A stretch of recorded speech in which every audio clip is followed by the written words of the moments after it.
Continuando con el estudio de la endocrinología, el siguiente tema que vamos a ver son las dislipidemias.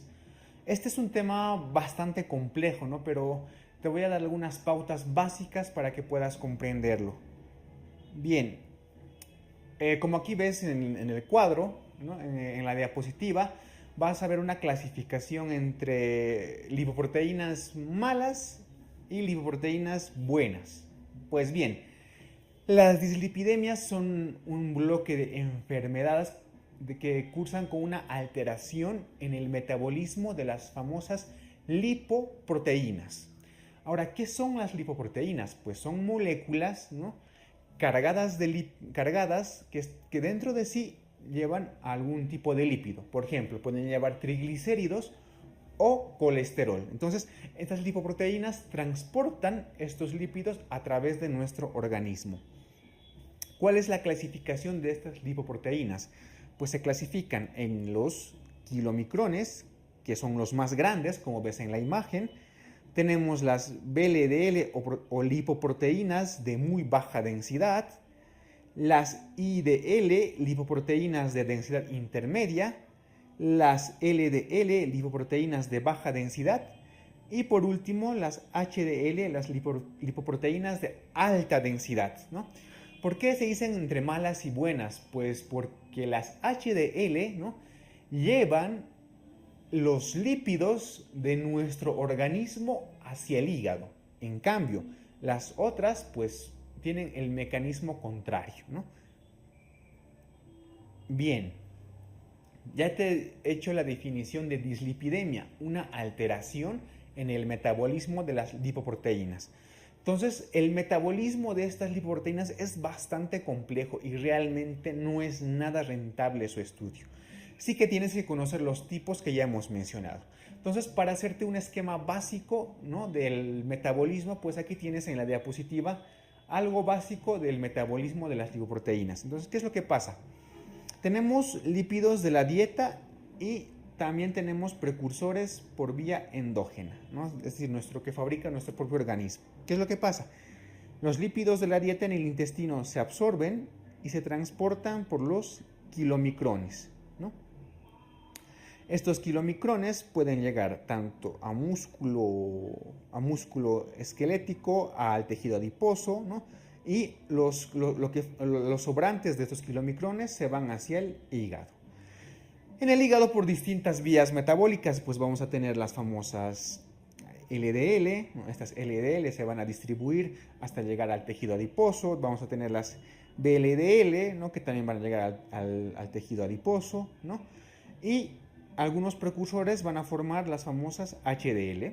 Y estas HDL, como te indico, transportan los lípidos, ¿no? de los órganos, del músculo y de algunas arterias hacia el hígado. Es decir, recogen los lípidos y los llevan hacia el hígado, ¿no? Recogen los lípidos de tejidos extrahepáticos y los llevan hacia el hígado. Por eso se denominan lipoproteínas buenas.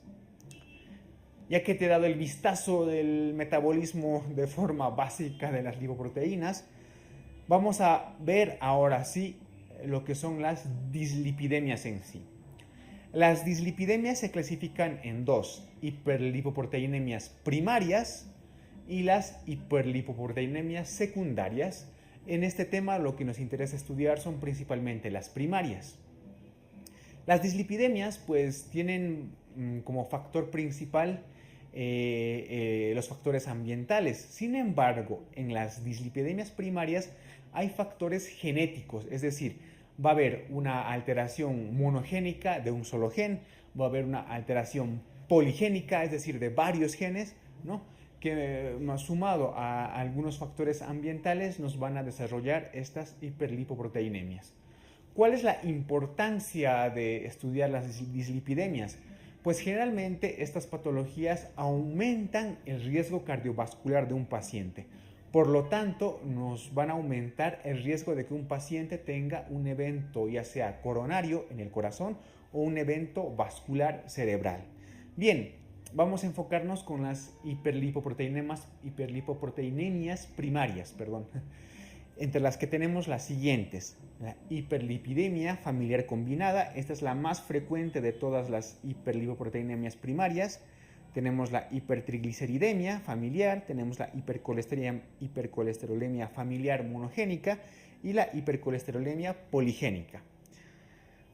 De por sí ya su nombre te va indicando algo, ¿no? Por ejemplo, si decimos hipertrigliceridemia, quiere decir que hay un aumento de triglicéridos en la sangre. Hipercolesterolemia quiere decir que hay un aumento del colesterol en la sangre. Bien, empezamos con la hiperlipidemia familiar combinada. Y como te he indicado, es la causa genética más frecuente de hiperlipidemia. O sea, es la causa más frecuente de hiperproteinemias primarias, ¿no? La causa genética más frecuente de hiperlipidemia, la hiperlipidemia familiar combinada. En términos generales se caracteriza por un aumento tanto de triglicéridos como del colesterol. Es decir, va a haber un aumento de ambos, pero sobre todo del colesterol LDL.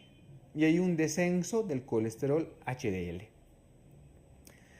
¿Cuáles son los criterios diagnósticos de esta enfermedad? Primero, que hay una dislipidemia mixta, es decir, triglicéridos mayor a 150, el colesterol total entre 200 y 400 y el HDL disminuido con el LDL aumentado.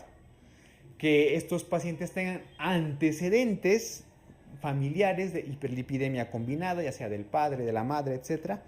O que estos pacientes hayan sufrido una cardiopatía coronaria prematura, es decir, en pacientes menor a 60 a 50 años, ¿no? Bien, la hipertrigliceridemia familiar. Esta patología se caracteriza porque hay un aumento de los triglicéridos entre unos 200 a 500 miligramos. Su característica es que es una enfermedad autosómica de tipo dominante, ¿no? Si la elevación del colesterol nos aumenta el riesgo cardiovascular de un paciente, los triglicéridos aumentan el riesgo de sufrir una pancreatitis aguda, ¿no? Entonces, por eso es que su manejo es importante. El aumento de los triglicéridos, pues, nos aumenta el riesgo de sufrir pancreatitis aguda. Bien, una vez que en un paciente se detecte bioquímicamente una elevación de los triglicéridos, es importante descartar algunos factores secundarios, como puede ser la obesidad, el alcoholismo o el mayor consumo de carbohidratos simples, que nos puede dar el aumento de hipertriglicéridos. Si en un paciente tenemos el aumento de los triglicéridos y descartamos que haya obesidad o que no consuma alcohol, pues tenemos que pensar en una hipertrigliceridemia de tipo familiar. El tratamiento, como vamos a ver más adelante, se va a realizar con cambios en el estilo de vida, fibratos, que son un tipo de fármaco específico para la hipertrigliceridemia, ¿no? Etcétera. Hipercolesterolemia familiar de tipo monogénico, es decir, que está solamente afectado un gen. ¿Cuáles son sus características? Es una hipercolesterolemia de tipo autosómico dominante, ¿no? Obviamente, como es de carácter genético, muchos pacientes van a tener antecedentes familiares de esta patología. El mecanismo por el que se produce es una mutación en el receptor de las lipoproteínas de baja densidad, de las LDL, pero solamente de un gen, por eso es monogénica. Existen dos tipos de esta hipercolesterolemia familiar, la forma heterocigótica y la forma homocigótica. La forma homocigótica cursa con mayor nivel de LDL en sangre, como vamos a ver adelante. La hipercolesterolemia familiar se divide en dos, como te he indicado. La heterocigótica, que es la más frecuente. La forma heterocigota es la más frecuente de hipercolesterolemia familiar.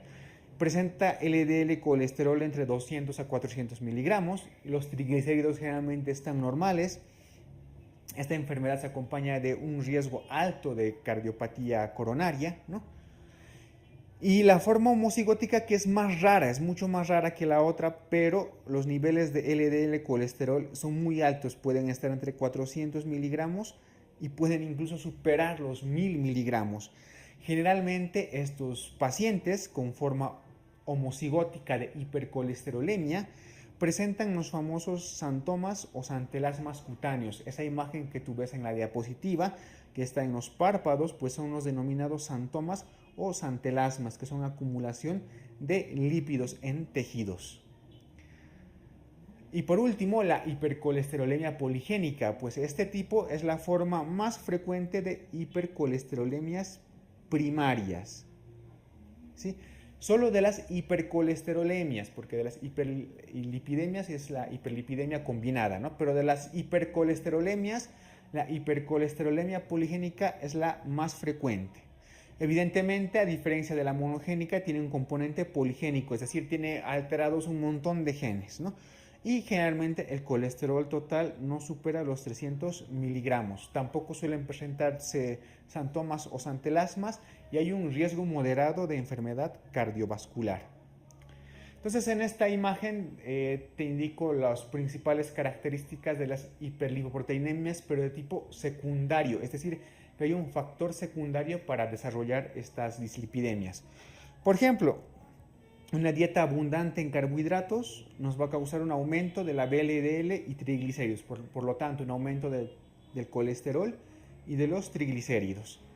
El aumento o los pacientes alcohólicos pues tienen generalmente un aumento de los triglicéridos. La obesidad induce el aumento del colesterol y de los triglicéridos generalmente. El síndrome nefrótico ocasiona un aumento del colesterol, ¿no? El síndrome de Cushing aumenta el colesterol y los triglicéridos. El hipotiroidismo ocasiona un aumento del colesterol, etc., ¿no? Entonces, estas hiperlipoproteinemias o dislipidemias son de tipo secundario. Bien, el tratamiento de las dislipidemias, vamos a ir por partes. Primero vamos a llevar el tratamiento de las hipertrigliceridemias.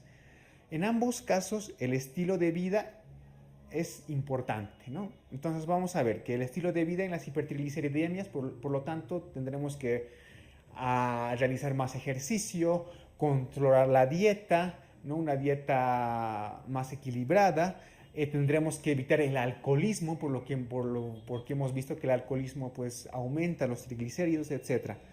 Y para hablar un poco acerca de los fármacos, pues vamos a ver que existen 3 tipos de fármacos que nos ayudan a reducir los triglicéridos, que son los fibratos, los ácidos grasos omega 3 y el ácido nicotínico o la niacina. De todos estos, los principales son los fibratos, los que vamos a usar con más frecuencia, entre los cuales tenemos el genfibrosilo y el fenofibrato, ¿no? Entonces, ¿cuál es su mecanismo de acción? Son antagonistas del receptor nuclear PPAR-alfa, que estos intervienen en la depuración de los VLDL, por lo tanto inducen la hidrólisis de los triglicéridos, lo cual disminuye la concentración de estos a nivel de la sangre, ¿no? Entonces son los fármacos de primera línea contra las hipertrigliceridemias graves en pacientes que tengan triglicéridos encima de los 500 miligramos. Bien, el tratamiento de la hipercolesterolemia, igualmente, ¿no? Es importante el cambio en los estilos de vida, es decir, el ejercicio, la dieta, ¿no? Y los fármacos, ya que estos pacientes con hipercolesterolemia tienen un riesgo elevado de sufrir una cardiopatía de tipo isquémico, ¿no? Tienen elevado el riesgo cardiovascular, es importante realizar un tratamiento intensivo desde el inicio. Entonces, el estilo de vida es importante y luego tenemos a los fármacos, entre los cuales los principales tenemos a las famosas estatinas. Estas estatinas tienen el mecanismo de acción por inhibición de la famosa enzima hidroximetilglutaril coenzima A reductasa. Esta enzima pues está presente en la síntesis del colesterol y si yo bloqueo esta enzima pues disminuyo la síntesis del colesterol. Hay muchos tipos de estatinas, pero entre las más frecuentes y las más potentes tenemos la atorvastatina y la rosuvastatina, que son las que van a disminuir también la concentración de triglicéridos. Una complicación que es grave, ¿no? Es más o menos la rhabdomiólisis, que se produce por la combinación de una estatina y de un fibrato. Por lo tanto, en estos pacientes tendremos que controlar, por ejemplo, enzimas como la CPK. Pero sin duda, estos son los fármacos de elección en las hipercolesterolemias, las estatinas. Bien, te he indicado de que la estratificación de un paciente con dislipidemias es importante, ya que está con una elevación de su riesgo cardiovascular. Aquí tienes un gráfico en el cual vas a identificar un score, un puntaje, ¿no? De acuerdo, y nos van a permitir la clasificación del riesgo cardiovascular. No es muy recomendable que te lo aprendas de memoria, ¿no? Ya que de cara al examen pues es muy poco probable que te lo pregunten. Sí que es importante para nuestro día a día como médicos, ¿no? En el tratamiento de estas patologías, ya que es muy importante su conocimiento. Por ejemplo, los pacientes que tengan un riesgo cardiovascular muy alto, en gente que tenga diabetes tipo 1 y tipo 2, el objetivo de la LDL tendrá que ser 70 miligramos decilitro, ¿no? En pacientes que tengan un riesgo moderado, ¿no? Un score de 1 a 5%, pues podemos incluso elevar el objetivo de la LDL, por ejemplo, a menor a 115 miligramos decilitro. Este tipo de scores pues es complicado de sacarlos. Hay una serie de parámetros, de tablas, ¿no? Que manejan las sociedades europeas, americanas, ¿no? Pero que es importante sobre todo para prevenir eventos cardiovasculares. De las dislipidemias, quédate con la clasificación de las hiperlipoproteinemias primarias, ¿no? Y sobre todo con el tratamiento y algunos fármacos que te he indicado.